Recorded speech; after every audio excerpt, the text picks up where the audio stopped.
Está obrigando os países a diversificar as suas reservas que estão em ativos denominados em dólar. Então, como o Nicolas citou, 2025, dos BRICS, Brasil, China e Índia reduziram as suas reservas em ativos denominados em dólar. Reduziram bastante. Isso significa, né? o que para os Estados Unidos? Como ele sente isso? Na realidade é o seguinte, o mercado puti do Tesouro Americano está diminuindo.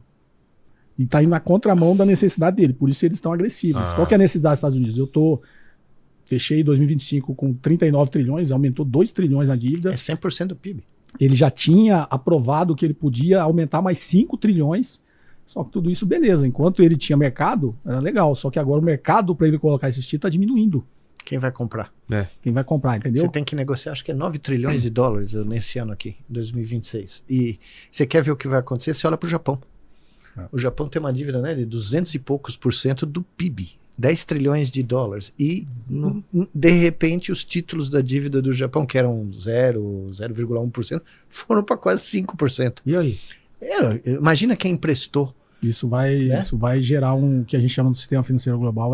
Esse é o grande gatilho da crise, vai sair no Japão. Ah, é? Não estava sabendo. Porque no pós-guerra o Japão se tornou o grande provedor de liquidez para a economia mundial. O que significa isso? Você imagine que no pós-guerra... teve o pós-guerra, a Europa destruída, o Japão destruído, precisava ser reconstruído. Os Estados Unidos liderou a reconstrução dos países, né? Plano Marshall, o acordo de Bretton Woods.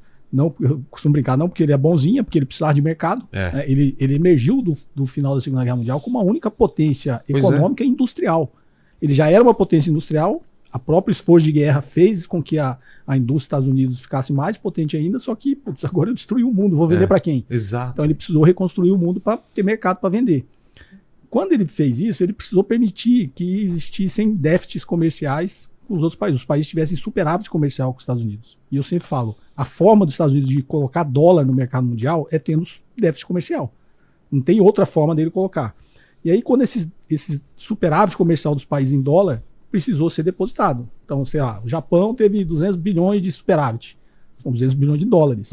Aí eles criaram um sistema financeiro que é conhecido como sistema eurodólar. Então imagina, o Japão depositou um banco no Japão, depositou uma parte num banco em Londres, e aí o próprio mercado interbancário mundial, que começa a gerar crédito em cima desse, cria moeda, assim como o nosso mercado bancário cria moeda. Né? Em economia, o sistema bancário cria moeda. E aí criou-se um sistema gigantesco de dólar no mercado mundial. E o Japão, até o Acordo de Plaza em 85, era a segunda maior economia do mundo e ia ultrapassar os Estados Unidos, quando eles fizeram o Acordo de Plaza para barrar o crescimento do Japão, da Alemanha, da França e do Reino Unido. O que fizeram para barrar? Eles não contavam com um lugarzinho chamado China. Exatamente. E a China quietinha. O Acordo de Plaza era sobrevalorizar a moeda desses 4 países. Porque para eles deixarem de ser competitivos. A balança comercial ficava... E barreira comercial, que é a barreira tarifária que ele está fazendo agora, né? E aí esses países pararam de crescer. Só que o Japão, como era uma grande economia e ele tinha muito dólar, ele criou essa operação que hoje todo mundo conhece como carry trade. Então o Japão com taxa de juros 0, os Estados Unidos com 4. Não precisa ser muito gênio do investimento falar, eu tomo dinheiro emprestado a 0 e invisto a 4, ganho o spread. E aí os caras iam no Japão pegar dinheiro. O Japão passou a ser o grande centro de distribuição desses carry trades para se investir no resto do mundo, né? E passou a ser o maior detentor da dívida americana. Hoje o Japão tem 1,2 trilhões de dólares em títulos do Tesouro Americano. Só que isso tudo faz sentido com esse diferencial de taxa de juros. Como a taxa de juros no Japão começou a subir e o iene está, inclusive, se desvalorizando, ele está criando um gatilho. A BlackRock tirou quase 2 trilhões dos Estados Unidos. Né? Ele está criando um gatilho para começar a desmontar essas operações. Imagina, você pega dinheiro a juros 0 no Banco de Tóquio. Aí você vai no mercado de ações e compra ações de, sei lá, da Nvidia, né? Que vai te dar um rendimento médio aí, sei lá. Só que assim, você tem que ter o dinheiro ali, né? Se a ação cair, se a ação subir e tal, você tem que ter o cash. De repente, o dinheiro que você pegou o seu empréstimo no Japão era o juro 0, agora você tem que pagar 5%. Aí o seu cash lá nos Estados Unidos, você some o seu dinheiro, o cara fala, não, agora você tem que pagar aqui o margin call que você fez para entrar no...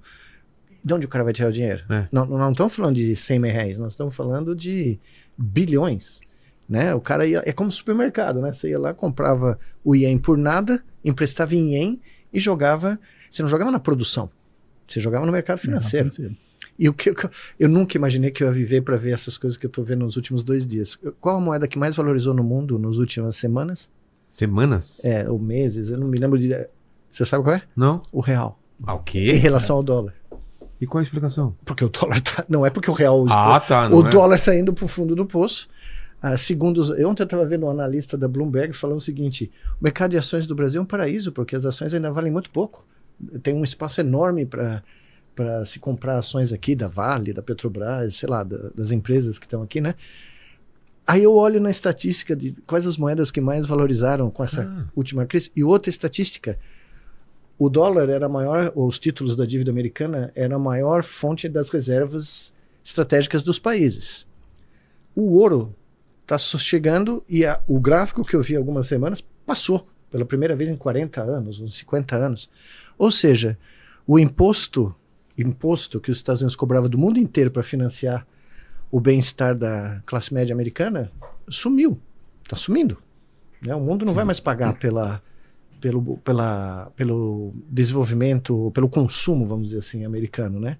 E isso está se refletindo em todas as atividades mais fundamentais do business plan americano, inovação, desenvolvimento tecnológico, produção de conhecimento, as universidades, os institutos de pesquisa, sumiu o dinheiro. Tá? Então tem a Nature, que é uma das maiores revistas de ciência do mundo, publicou um artigo a semana passada, devastador. 25 mil cientistas americanos pularam fora do mercado de trabalho, porque não tinham mais dinheiro. E lá, se você não tem dinheiro, a universidade te dá 2 meses, se você não aparece com a grana, entendeu? Teu laboratório inteiro, tua equipe inteira, mesmo você sendo professor, corre risco, porque você paga o seu salário, boa parte na faculdade de medicina, todo mundo paga o seu próprio salário, de um grant do governo federal. Ou seja, o governo federal americano subsidia a pesquisa de ponta. Nós estamos falando de... Né? E quem assumiu esse papel no mundo atualmente? Os Big Techs. Não, a China. Mas a China olhou para o modelo americano e falou, gostei. Como que eles fazem lá? Jogaram bilhões e bilhões em mas áreas... Mas também teve o lance de trazer os chineses para estudar nos Estados Unidos não, e na claro, Europa. não. Teve todo esse trabalho, Não, mas foi por 40 anos. Eu tive vários alunos chineses. Não é? Eles fizeram esse trabalho quietinho lá. Eu fui para a China agora e encontrei vários alunos meus que estavam lá. Mas o que eles fizeram? Eles perceberam que desde do pós-guerra, da Segunda Guerra Mundial, o crescimento, a explosão econômica americana, industrial americana, se deve ao subsídio do governo federal americano para pesquisa de ponta. Então você desenvolve novas ideias, você tira o risco, você chega num protótipo, aí vem um cara, pega e faz uma empresa e em 2 anos ele está no mercado. A China falou, ok, vou fazer o barato, vou fazer isso. Né? A gente contou isso semana passada, o próprio professor Beluso me contou, 40 e poucos anos atrás, nos anos 80, veio uma delegação da China ver o que estava acontecendo no Brasil, porque o Brasil estava se industrializando rapidamente. A China estava atrás do Brasil em tudo. Hoje eles estão na frente da gente em tudo. 40 anos depois. Muito à frente. Muito à frente, exatamente. Então, veja que curioso. Nós vamos viver agora... talvez a primeira grande crise da história da humanidade, onde uma narrativa completamente absurda, criar inteligência em silício, pode levar a economia mundial para o fundo do poço, num nível nunca antes visto, entendeu? Porque os caras prometeram, isso é curioso, porque um cara que vocês conhecem bem, um tal de Jung, dizia o seguinte: o grande drama do ser humano é dominar o seu inconsciente, as suas fantasias de poder, de violência, de crueldade. E de certa maneira, quando eu li esse trecho outro dia... Só uma coisinha, o Fábio que trabalha aqui com a gente, que é palmeirense também, falou para avisar para você que tá 1-0 pro Palmeiras. Graças ao bom Deus, tem um palmeirense que me aliviou a tensão. Aqui. Tá bom. Ele mandou aqui no grupo. Aqui, não, eu já fiz coisas do Arco da Velha com esse... Um dia eu tava no voo, o voo inaugural... Não perde a linha do pensamento. Não, mas essa eu preciso contar, porque essa é demais. O meu grande amigo, Oscar Ulisses, narrador da... Conheço. Né? Bom, um dia eu peguei um voo, o primeiro Dreamliner, saindo de Seul para Munique, no meio da madrugada, né? E tava tendo um jogo do Palmeiras, e tinha internet muito boa no avião. Eu pus meu fone de ouvido Oscar Ulisses narrando o jogo do Palmeiras na business class do voo, porque eu tinha um monte de milha, consegui fazer o upgrade. 3 da manhã, o Palmeiras faz o gol, eu dou um berro. O quê? Eu acordei metade do avião. Aí veio a aeromoça, o senhor tá bem? O senhor tá bem? Eu falei, não, eu tô ótimo, meu time acabou de marcar um gol. Que você inventar, não, tive um pesadelo aqui, acordei. Meu, se você visse a cara dos coreanos olhando pra mim... Ninguém entendendo nada, 3 horas da manhã, esse maluco tá gritando aí, não, cara. Mas foi um mega... Mas você gritou, não, eu gritei do jeito... né? Gol! Como se estivesse no estádio. Não, como se estivesse lá. Eu conto essa história, eu contei essa história para os caras Ulisses. Ele falou, vou pôr uma medalha no peito, acordei todo o avião. Né? Então, muito obrigado a ele. Muito obrigado. Mas vamos voltar então à linha. Não, então o que eu estava falando, o que o Jung fala, que é muito interessante, com o Jung, né? Que o grande drama do ser humano foi conseguir dominar o seu inconsciente racionalmente, criar uma forma de racionalmente pôr para baixo todos os atavismos, todos os arquétipos de poder, de dominação, de violência, né? Do inimigo, o arquétipo do inimigo, né? Que vem desde a pré-história e tal. Só que aí eu comecei a pensar, o que está acontecendo no mundo atual é que 7 ou 8 caras não conseguiram controlar isso. E isso tomou conta E como eles têm um poder de persuasão muito grande, se comunicam muito bem, têm dinheiro, né? Eles começaram a convencer milhões de pessoas que a visão de mundo deles é inevitável. O Sam Altman fala isso, a inteligência artificial é inevitável. Ele fala isso? Não, fala, todo o processo. Inevitável, é questão de tempo. Parece os Borgs, lembra? Putz. Resistance is futile. It's futile, eu adorava essa parte, né? Porque coloca aí a foto do Picard. Não, isso é antes do Picard. Isso vem do Capitão Kirk, meu Deus. O grande Leonard Nimoy, o Mr. Spock. Sei. Né? Os Borg chegavam, resistance is futile. Você vai ser assimilado. You are going to be assimilated. E o Mr. Spock dizia, no way. O cara era de Vulcan, né? Eu não consigo fazer isso. É geneticamente determinado. Aí tem uma foto do Spock fazendo assim e o pessoal falando, não brinque com Super Bonder. Não, mas tinha na Califórnia. Que é paz e prosperidade, na Califórnia, 40 anos. Eu cheguei nos Estados Unidos, nunca tinha visto um episódio do Star Trek velho em inglês, né? Cheguei no final a gente tá acostumado com a voz dos caras. Então, a primeira coisa que eu fiz foi achar... Antigamente não tinha YouTube, nada disso. Na televisão, no meio da madrugada tinha os canais... Isso, do William Shatner e do Leonard Nimoy. Né? Aí um dia o meu filho, que era pequenininho, chega e vai, pai, o que você tá fazendo? Eu tô falando, assistindo Star Trek. Ele olha pra mim, you are sick. 3 da manhã, né? Só pra poder ouvir os caras. Eu gostava demais. Não, eu adorava. Mas enfim, o que aconteceu? Os caras tiraram da cabeça deles essa fantasia dessa pirâmide, né? Que chama nos Estados Unidos, chama Ponzi. Esquema Ponzi. Esquema Ponzi. Ponzi Scheme. Que começou na Itália. Foi o cara que originou essa ideia, né? O Ponzi. Olha lá. Esse mesmo, esses são os Borgs. Só que não tem nem comparação. Né?